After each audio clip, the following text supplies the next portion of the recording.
Hurricane Child by Kaysen Callender. Chapter 1. My in-law's voice is rough and low.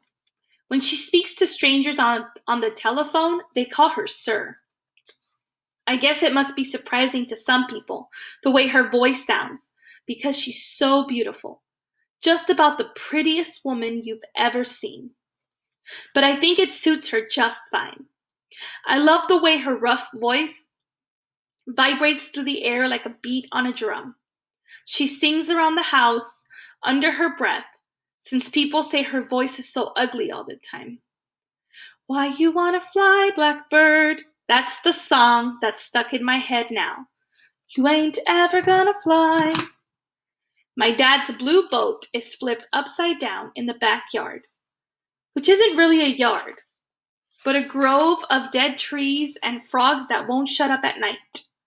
And the mangrove is just close enough to the water, so when it's time to go, I can get out of here with a quickness that will surely inspire the speed of light. My dad hasn't so much as looked at that boat in exactly 1 year and 3 months, which is the time that our lives revolve around. 1 year and 3 months ago. The boat's ready, and I'm ready. More ready than ever to get off this dumb rock, but I can't leave yet, because I don't know where to go. But once I do, I'll leave that second without even a goodbye. So I turn my back on my father's boat and walk through the dead mangrove. Brown water smelling like something besides the trees died. Mosquitoes so thick in the air they might as well be puffs of smoke. Dead palms from coconut trees covering the ground like hairy carcasses.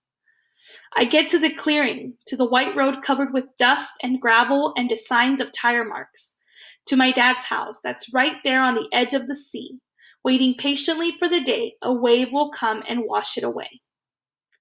When I was really little, before I started going to school, when I could barely walk without holding my mom's hand, my mom would leave Water Island whenever she needed to go to St. Thomas for groceries and for church, and she always took me with her. The two of us went on a speedboat owned by Mr. Locana. There was a ferry on the other side of Water Island that could take us to St. Thomas for $10. But Mr. Locana only charged us $5. He was an Indian man that had come all the way from Tobago, though everyone thought he'd come from Trinidad and called him Mr. Trini. I don't know how Mr. Locana felt about that, but I would have corrected each and every single one of them. When I told him so, he laughed. To be a child and to be passionate, eh? He said to my mom. I asked him, does that mean adults aren't passionate about anything? My mom told me to hush and sit quiet. I was too little to be running my mouth. I liked that it was just the three of us, and I liked to look over the side of the speedboat. I could see the striped yellow and red paint from the boat's side reflected in the clear water. Could see the pink coral and stingrays. And one day, there was even a fish as big as me. Mr. Locana said it was a nurse shark, and my mom grabbed me and held me so tight I couldn't breathe, even though Mr. Locana promised us nurse sharks don't bite. One Sunday morning, a wave bumped Mr. Locana's boat high into the air, and when it landed again, I fell straight into the water. Since it was Sunday morning, I was wearing a church dress heavy with lace and fake pearls. I fell faster than an anchor, and after I was pulled out again and dragged onto St. Thomas concrete, I thought about the bubbles that were bigger than my mom's head, the smoky light that made it hard to see if another nurse shark was coming, the coral that scratched my knees, the woman that was standing on the ocean floor. She was black, blacker than black, blacker than even me. Rough hands yanked me out of the water and hit my chest over and over again until I could breathe. You were under there for over a minute, child, Mr. Locana said when I'd opened my eyes. What was it like? All I told him was that the water was deeper than I thought it'd be, and he laughed, though my mom didn't think it was funny. She told Mr. Locana that she wouldn't be using his services anymore, but we ended up on his speedboat again, the next week because the ferry to St. Thomas was too expensive. My dad and I stay in the same house by ourselves. Neither of us want to leave, in case my mom comes back to find the place empty. The outside of the house is painted blue, and the paint gets big bubbles whenever it rains, so that I can pick and pick and pick at them until they burst and brown water splashes all down my arm. And there's a pretty little garden with yellow flowers that my mom used to love. But after she left, the flowers have been slowly dying, no matter how much I water them.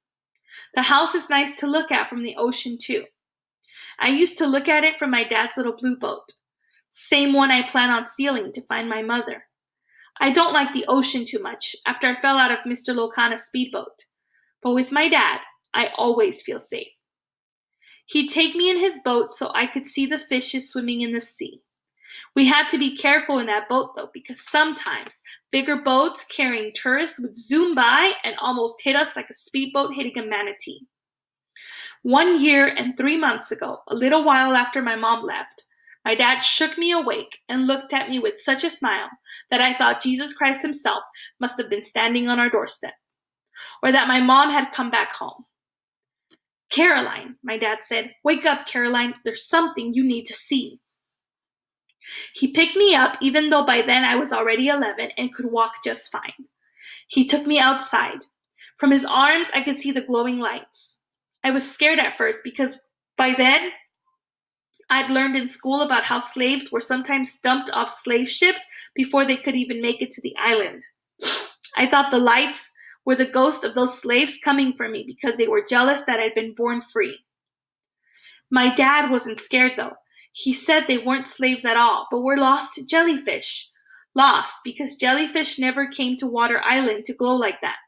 He put me in his small boat and we drifted out onto the water. Waves making us go up and down and all around us those lights glowed. And it was like the world got confused and turned upside down. And we were floating on the stars, and above our heads were the jellyfish and the sea. "Almost as pretty as heaven," my dad said. I agreed until I put my hand in the water and got stung so bad I had a rash for days. My dad leaves home 3 hours before I wake up so he can get to work. That's what he tells me anyway. So instead of him rowing me across a strip of sea, he takes the ferry by himself, and every morning I take Mr. Locana's speedboat to the St. Thomas waterfront. Sun shines hot and yellow and makes my shirt uniform sticky with sweat. I see the things no one else sees. A woman is standing behind a tree in the shade, watching me. But when I turn my head to say good morning, she's gone again. Nothing but the sunshine and baby green leaves swaying in the breeze. Safari taxis don't like to stop for locals, and the ones that stop for locals don't like to stop for children. So I have to run to catch up with the taxi and jump on just as it slows down for a red traffic light, swinging over the street. A woman with big breasts sucks her teeth when I climb over her to squeeze into a little spot without saying excuse me. It's hot in the safari taxi. The seats are sweaty and there's no space to breathe, so people stick their heads out the windows. I'm afraid that those heads will get knocked off by trucks in the opposite lanes. The taxi passes by the marketplace, which smells like cooking fish and meat pies. Past the baseball fields where children skipping school in their uniforms chase each other and dig through the dirt for soldier crabs. There's the restaurants that smell like the salted stew beef and boiled plantain my mom likes so much. We'd get a plate every Sunday after church, and I always looked forward to the passion fruit juice, so sweet that bees would fly all around me. After she left, I asked my dad if he'd take me to church, and I pretended it was because he'd raised me to be a good Christian girl, but it was really so I could get that juice. He told me we would go to the following week, but we haven't gone once since. Stalls under blue tarps sell fruit and summer dresses and ice-cold rum, and trucks and buses and chickens busily stream by in the granite streets. Across the street, tourists wander off the ferry, snapping photos at the tables of wooden jewelry and fake purses and a donkey named Oprah with her big yellow sunglasses. The taxi slows down in front of a Catholic church, and behind that church is my school. I leap out of the taxi without paying, since my dad forgot to leave out money again. And I already paid Mr. Locana with all the quarters I could find hidden around the house, like in an Easter egg hunt. The taxi driver sees and honks his horn and yells at me in French through his open window. People on the sidewalk look at me as I run right into the middle of the road, cars blaring their horns, chickens squawking at my feet, and up the church steps, my bag smacking my back. I turn around to grin at the taxi driver, who looks like he wants to get out of his safari right then and there to slap me good. And since I'm not looking, I run right into my teacher, Mrs. Wilhelmina. Mrs. Wilhelmina had a white great-great-great-grandpa from St. Martin that she likes to talk about all the time because he made her clear-skinned. Mrs. Wilhelmina says that St. Thomas and St. John and St. Croix, but not Water Island because she always forgets about Water Island, and all the other islands in all the Caribbean are no good, seeing that they're filled with so many black people. In class, she says that the Caribbean is almost as bad as Africa itself. My skin is darker than even the paintings of African queens hanging in tourist shops. Some paintings my mom would buy so she could hang them on her living room walls. Their skin is painted with black and purple and blue and reminds me of the night sky, or of black stones on the side of the beach, rubbed smooth by the waves. I secretly think the women in those paintings are beautiful, but Mrs. Wilhelmina told me one morning that I have to be a good girl. And since it'll be hard for me to get married with skin as dark as mine. My dad never says anything like that, but he likes to ask me, "How'd your skin get so dark, Caroline? Both he and my ma have skin as brown as honey. How'd you get so dark?" Seeing that I'm the littlest girl with the darkest skin and the thickest hair in the whole Catholic school, Mrs. Wilhelmina doesn't like me. Nope, not at all. I get a smacking on my bum for everything. Not looking her in the eye when spoken to, laughing too loud during playtime, thinking I'm better than everyone else because I know the answers to her questions in class, for asking too many questions in class, for not crying after those bum smackings. I always refuse to cry after a bum smacking. One look at her and I can tell she saw me jump off that safari taxi without paying. "Caroline," she says, "it's always something with you." I can't hear her too well after that, since she pinches my ear and rings it good. She gets an early start on the bum smacking too. She doesn't even wait until she's dragged me into the church. Through the heavy doors, into the heat of the church, down the aisle, Mrs. Wilhelmina's voice echoes off the walls and bounces into Jesus Christ, hanging from the cross like he always does. He looks down at me with those tired, half-closed eyes. It has to be exhausting, hanging on a wall like that all day and all night, listening to so many people's complaints and prayers.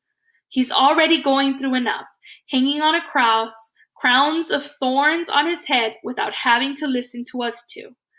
I'm dragged through the church's back door, which is only ever used by the priest and the choir during service, and leads out to the courtyard and classrooms.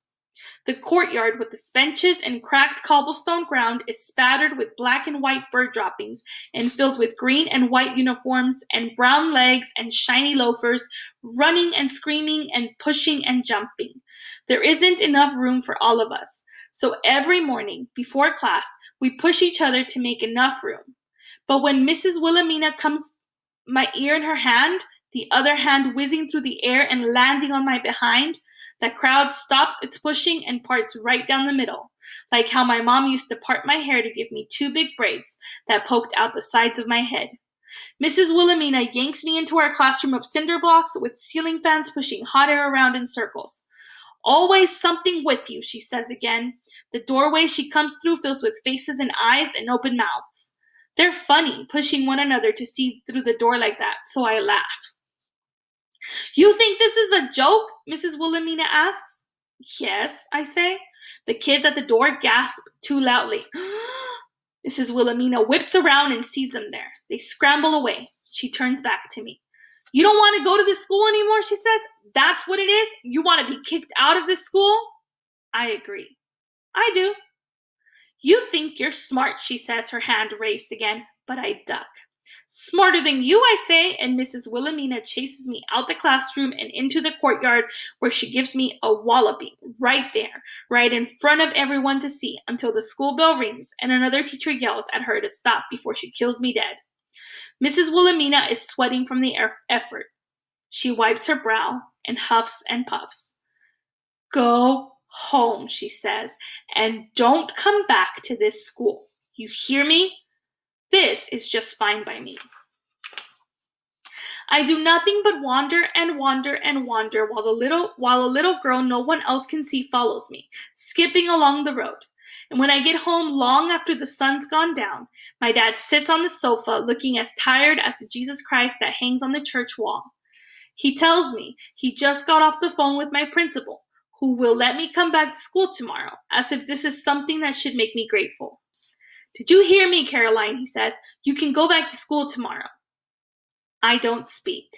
I don't tell him about Mrs. Wilhelmina or say he forgot to leave money on the counter again. If my mom were here, I wouldn't have to say anything at all. She would just sit me down on the floor in front of the couch, so my shoulders pressed into her hard round knees, and she would take a thin comb and undo my plaits, while she sang a song so low under her breath that I could never tell what she was singing. Not at first, and even though a cartoon would be on, I'd strain my ears to listen to my mother's voice instead. 'Cause your mama's name was Lonely. The day she left and didn't take me with her, I decided I would find her again. Remind her that I was Caroline Murphy, her only daughter, and that she loved me too much to leave me behind. Then she would laugh and say it was her mistake and take me into her arms, and even though most people always wanted to let go after just a few seconds, my mom would only stop hugging me when I told her to. And if it were up to me, she'd just keep holding me forever. Caroline, where are you going? I'm not done speaking to you. I get to my room before my dad can reach me, and slam and lock the door with such a quickness, I know he must wonder how his little girl got to be so fast. I sit on the edge of my bed, feet too big on the sheets, knees hugged to my chest as he knocks on the door gently, politely, telling me to come back out again. Then he hammers and yells and says I'm a little brat, and he has enough to worry about already. Then he just stands there, breathing. I only come out again when I hear him leave the house for work in the morning.